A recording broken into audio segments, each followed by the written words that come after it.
यीशु के नाम से आप सबों को जय मसीह की। मसीह में मेरे प्रियो, एक झाड़ू पोछा करने वाला को प्रभु यीशु ने कैसे अपनी सेवा के लिए चमत्कारी तौर से उठाया, आइए इस गवाही को देखें। हालेलुया। आप लोगों को मैं प्रचार से पहले 2 मिनट अपनी गवाही बताना चाहता हूं। मेरा नाम प्रभाकर सोनी है। मैं रायपुर छत्तीसगढ़ में सेवा करता हूं। ये कीबोर्ड में जो खड़े हुए हैं ये मेरे सगे बड़े भाई हैं। उनके बाद मैं हूं, मैं उनसे छोटा हूं। ये मेरे बड़े भाई हैं, उनके बाद मैं हूं। और जो पैड बजा रहे थे चेक शर्ट वाले, वो मेरे छोटे भाई हैं। ध्यान से सुनिए मेरी बात को। आप बैठ जाइए दीदी, आप लोग जहां पे हैं वहीं बैठिए। आप लोग डिस्टर्ब करते रहेंगे, मैं प्रचार नहीं करूंगा।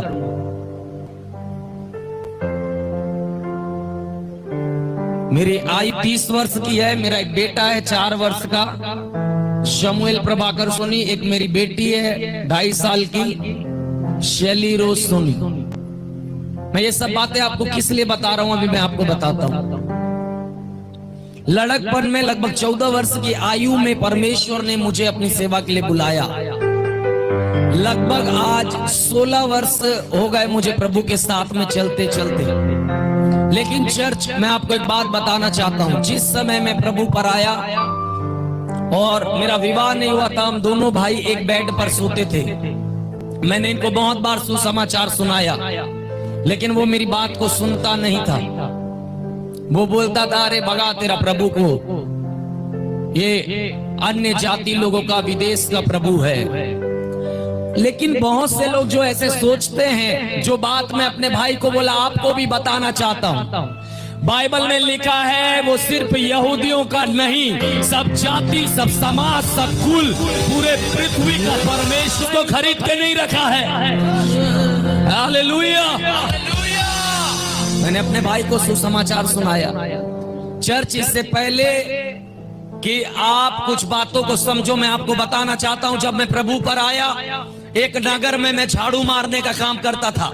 ये बातें मेरे लिए कोई लज्जा की बातें नहीं है, मेरे लिए ये आनंद की बातें हैं जो मैं आप लोगों को बता रहा हूं। मैं एक नगर में झाड़ू मारता था, नाली साफ करता था और मुंह में स्कार्फ को लपेट करके अपने कांधे पर फौड़ा राफा रख करके लोगों को ये पूछने जाता था कि सर आपके घर में कुछ घास है उसे साफ कर दूं, आपके घर में कुछ काम है उसे मैं कर दूं। उसके बाद मैं एक बर्तन दुकान पर काम किया। उसके बाद मैं एक होटल पर प्लेट धोने का काम किया। हम दोनों भाई एक साइकिल पर हम विभिन्न प्रकार के कामों को करने के लिए जाया करते थे। लेकिन मुझे एक वचन मालूम था कि यहोवा मेरा चरवाहा है।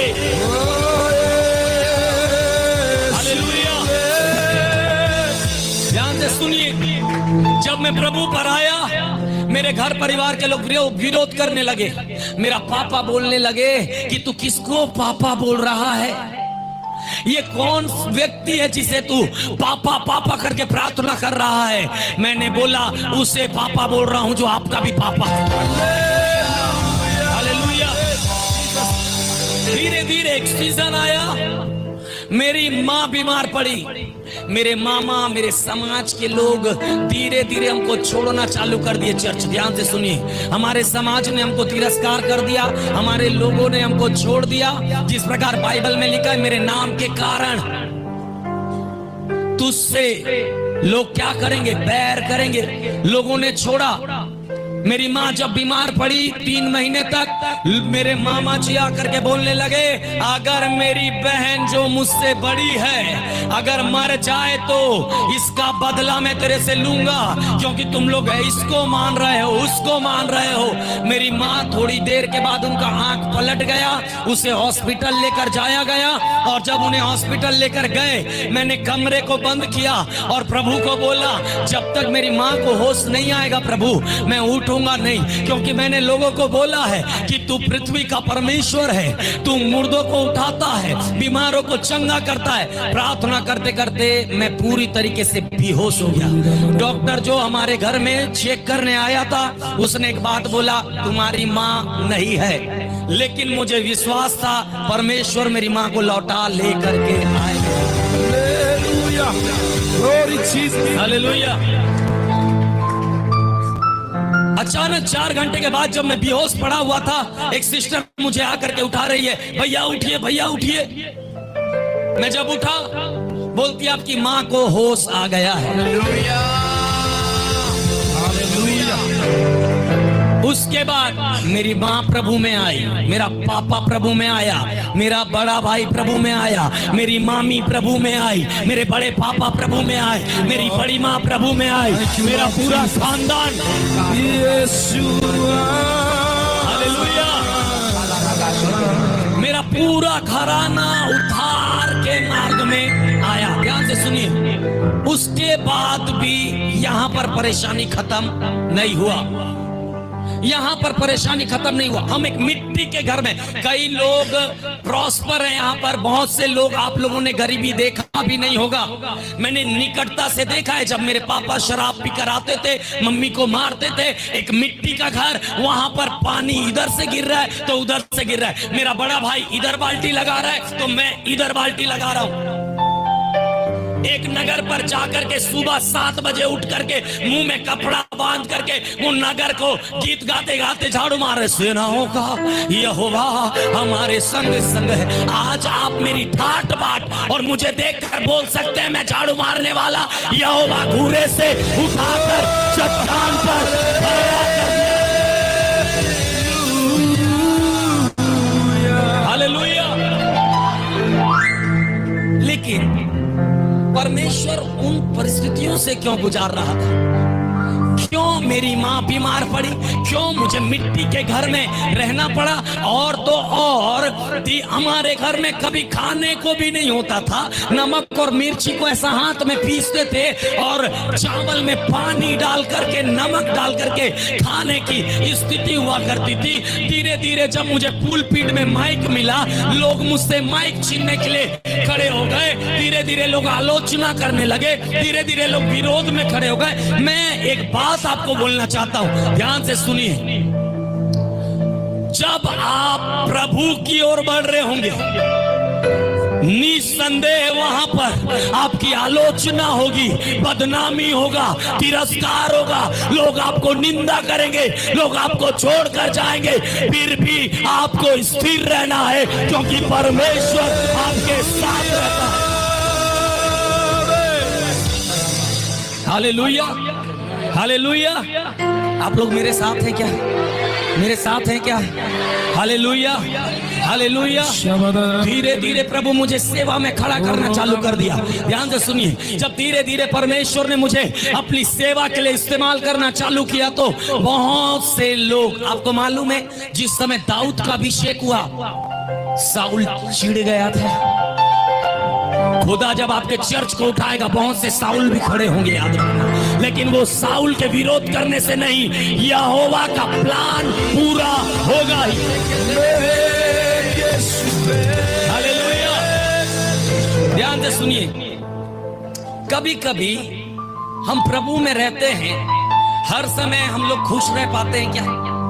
हर समय खुश रह पाते हैं? हेलो, हर समय खुश रह पाते हैं? चेहरे में कभी कभी उदासी छा जाता है, कभी कभी हमारे हृदय के अंदर में आराधना भी नहीं आता, प्रार्थना करने का मन नहीं करता, चर्च जाने का मन नहीं करता।